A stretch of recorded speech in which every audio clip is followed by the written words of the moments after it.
Get this, there's a single guy out west who owns more land than the entire state of Delaware. Let that sink in. And no, he's not just hoarding it. He's using it to pull off the greatest wildlife comeback stories in American history. I'm talking about media mogul Ted Turner and his mind-blowing 2-million-acre empire. This isn't just a story about a rich guy buying land. This is a story about a man who looked at a wasteland and saw a lost world, who heard the silence of the plains and decided to fill it with a thunder that hadn't been heard for a century.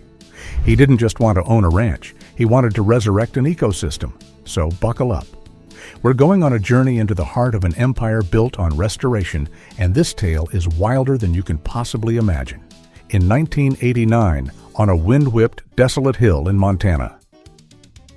The land below, a mind-blowing 113,000-acre parcel known as the Flying D, was nothing but an ecological disaster.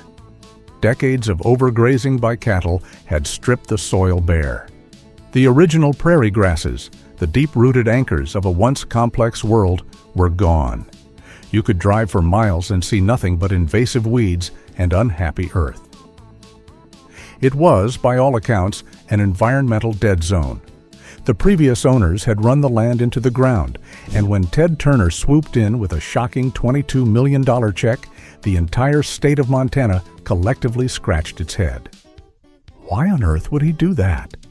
His closest friends and most trusted consultants thought he'd gone completely cuckoo. Neighboring ranchers born and bred on this tough land chuckled at the outsider from CNN who thought he could fix in a lifetime what had been broken over generations. They saw a fool with really deep pockets. But Ted Turner wasn't just seeing the barren reality in front of him. He was a man haunted by a ghost, the ghost of vintage America. The numbers told a whole different story, though. They were laughable. By 1890, the American bison population had been slaughtered from an estimated 60 million to under 1,000, a genocide of an entire species. The idea of rebuilding large, wild, free-roaming herds seemed like a fantasy. But Turner had a dream and the bottomless resources to make that dream a reality. But buying the land was just the first, simple step. The real question, the one that would make or break his entire dream, was terrifyingly simple. What if he opened the gates, and the bison, the very heart of his vision, had simply forgotten how to be wild? The answer was waiting, and it would come in a moment of heart-stopping silence. The day the thunder returned. The tension at the Flying D Ranch on release day was so thick you could taste it. The first batch of bison, sourced from government and private herds, had lived their entire lives in confined, managed enclosures. Their world was defined by fences and feeding schedules.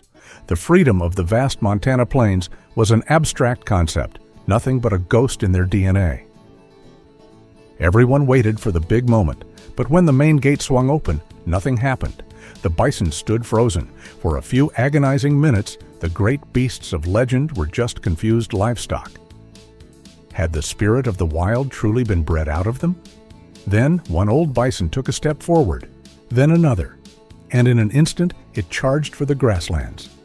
Like a dam breaking open, the entire herd exploded into motion.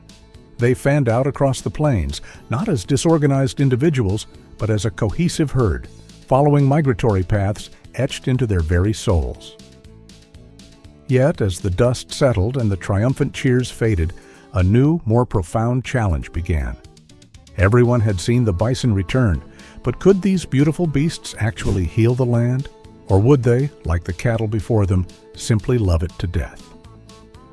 The Great Bison Miracle. What happened next challenged every textbook on environmental science. The bison didn't just occupy the land, they began to actively engineer it back to health. This is where their magic lies, and it's all in their behavior, a stark contrast to cattle. Cattle are habitual. They find a nice spot with tasty grass, a water source, and they'll hang out, grazing it down to the dirt, compacting the soil with their hooves until nothing can grow. Bison, however, are always on the move. They are innate travelers, following ancient grazing patterns that are hardwired into them. They eat a diverse range of grasses and move on. Doing this gives the vegetation a chance to recover fully. Their heavy, sharp hooves act like natural plows, aerating the compacted soil, creating tiny divots where water can collect and seeds can germinate.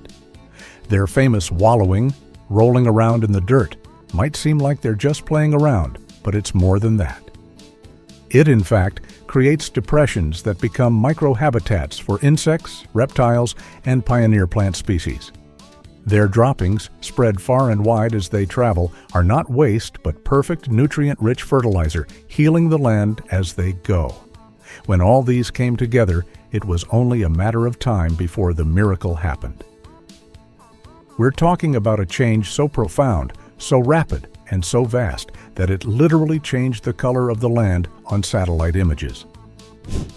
NASA's Landsat satellites, which had been monitoring the Earth for decades, showed a remarkable transformation. Regions of the Flying D and other Turner ranches that were a sickly pale brown in 1990 began to blush a vibrant, healthy green within a few years. It was the largest private greening project ever recorded. The stage was set. The scenery was transforming from a barren set to a lush, vibrant ecosystem. But a stage is nothing without its players. As the prairies regenerated, a silent invitation was sent out across the West. Who would be brave enough to answer the call? The returning cast of characters would include everything from chirping rodents to predators that would make most men shudder. The resurrections. As the prairies thickened and the symphony of insects returned, the "if you build it, they will come" principle went into overdrive. The first to show up were the prairie dogs. They emerged from abandoned, dusty tunnels. Their burrowing aerates the soil even further, and their abandoned dens become crucial shelters for burrowing owls, snakes, and even endangered black-footed ferrets. But Turner, a man not known for his patience, wasn't content to just let nature take its slow, meandering course. He decided to work hand in hand with Mother Nature herself. He launched the most ambitious private species rehabilitation initiative in U.S. history, focusing on the most critically endangered players. The Mexican gray wolf program was a roller coaster of heartbreak and hope. When Turner started, there were fewer than 50 of these elusive predators left in the world. Breeding them on his New Mexico ranch was a nightmare. Disease wiped out whole litters of newborns. The limited gene pool threatened to create unsustainable inbreeding. Millions of dollars were spent with seemingly no progress. Advisors told him to cut his losses. The government was skeptical. Conservation groups were wary of a private citizen playing God with an endangered predator. But then, on a frost-laced February morning in 2008, a miracle occurred, one that has now become routine. The first robust, healthy litter of Mexican gray wolf puppies in over half a century was born on Turner's property. It was the turning point. Today, his ranches are a primary nursery for the species, having bred and released numerous wolves into the wild, single-handedly pulling the lobo back from the very brink of extinction. Yet, even the wolf program pales in scale and timeline to Turner's work with the Bolson tortoise. Imagine a creature so ancient it watched mammoths walk by. The Bolson tortoise, a 100-pound behemoth that can live for over a century, had been reduced to a population of just 2,500. The challenge was monumental. These tortoises take 15 to 20 years to reach sexual maturity, and females only lay a clutch of eggs every 2 to 3 years. Most specialists said it was a futile generational effort with no guarantee of success. Turner, as usual, proved them wrong. His latter ranch in New Mexico now hosts one of the largest captive assurance colonies of Bolson tortoises on the planet. But with the triumphant return of the wolves, a new, more dangerous question began to loom. A healthy ecosystem isn't just about the prey, it's about the predator. Could Turner stomach the return of the creatures that had terrified settlers for generations? The predators return. In a thriving ecosystem, the return of apex predators is not a matter of if, but when. As the bison population on Turner's lands swelled, the scent of plenty traveled on the wind. It was only a matter of time before the original landlords came back to claim their dues. First came the coyotes, the clever tricksters, their yips and howls once again soundtracking the Montana twilight. Then, trail cameras began capturing something larger, more solitary: mountain lions. Finally, the ultimate sign of a recovered wilderness appeared: grizzly bears wandering down from the high country onto Turner's Plains. Any other rancher would see a catastrophe. Predators mean lost livestock and danger to workers. The standard response was, and often still is, bullets and traps. Would that also be Turner's? Well, the answer is no. Turner's response was revolutionary. He welcomed them. He recognized that cougars, bears, and wolves were not interlopers but the final crucial piece of the ecological puzzle he was assembling. His ranches became a de facto predator sanctuary, now supporting some of the most robust and genetically diverse predator populations in the continent. Scientists have been flabbergasted by the speed at which natural predator-prey dynamics re-establish themselves. It's just Mother Nature crafting a domino effect of life, initiated by the top predator. The predators, by culling the sick, the old, and the weak, are making the prey population stronger and healthier than they have been in a century. With the return of every kind of grassland species known to North America, it would be mass genocide if one critical element, the lifeblood of the West, was still a major concern. In this arid landscape, water is more precious than gold. Could Turner's methods actually make the desert bloom? Or would his grand experiment ultimately wither under the relentless sun? Making this desert bloom. Across his 2 million acres, much of which lies in the arid and semi-arid West, Ted Turner has achieved something many believed was impossible. He has significantly enhanced the water supply. In a world facing increasing water scarcity, this may be his most critical legacy. Through meticulous landscape-scale water management, his ranches now capture, hold, and infiltrate more rainfall and snowmelt than when he first acquired them. This isn't done with massive, ecologically disruptive dams, but through subtle, clever techniques that work with the land's natural hydrology. The results have been breathtaking too. Creeks that were once muddy, eroded ditches for most of the year, now flow clearer and longer. These restored riparian areas become lush green corridors of life, supporting returning native fish like the Rio Grande cutthroat trout and providing habitat for an explosion of bird and amphibian life. As you'd expect, these projects are incredibly expensive, often costing millions of dollars per watershed. But the benefits are felt far beyond the ranch's barbed wire fences. Yet, it has to leave you wondering, how's Turner paying for all this? Well, what if the key to funding this wilderness paradise wasn't found in a boardroom, but on a dinner plate? The bison burger that saved the plains. Ted Turner is, at his core, still quite the businessman. He understood with crystal clarity that for his conservation vision to be sustainable for centuries, it couldn't rely on the continual infusion of his personal fortune. It had to become self-funding. And that's when he had his eureka moment, one that would connect the remote plains of Montana to the plates of everyday Americans. He would open a restaurant chain. Now, on the surface, Ted's Montana Grill seemed like another ridiculous gamble. Americans have had a centuries-long love affair with beef. Why would they switch to bison? But Turner saw what they didn't. Bison meat is a nutritional powerhouse. It's leaner, higher in protein, lower in fat and cholesterol, and richer in heart-healthy omega-3 fatty acids than beef, chicken, or even salmon. Furthermore, the ecological footprint of a bison is a fraction of that of cattle. The restaurants were an immediate hit. The classic American grill atmosphere, combined with the compelling story of conservation and the undeniable quality of the food, created a loyal following. Fast forward to today, and Ted's Montana Grill operates over 40 restaurants nationwide and has served more than 50 million bison meals. This created a perfectly virtuous cycle. The restaurants create a stable, high-value market for bison meat. The sale of that meat funds the conservation work on the ranches. Behind the scenes of this economic and ecological miracle, another, quieter revolution was taking place. The ranches were becoming living laboratories, and the data they were generating was about to shatter long-held scientific beliefs.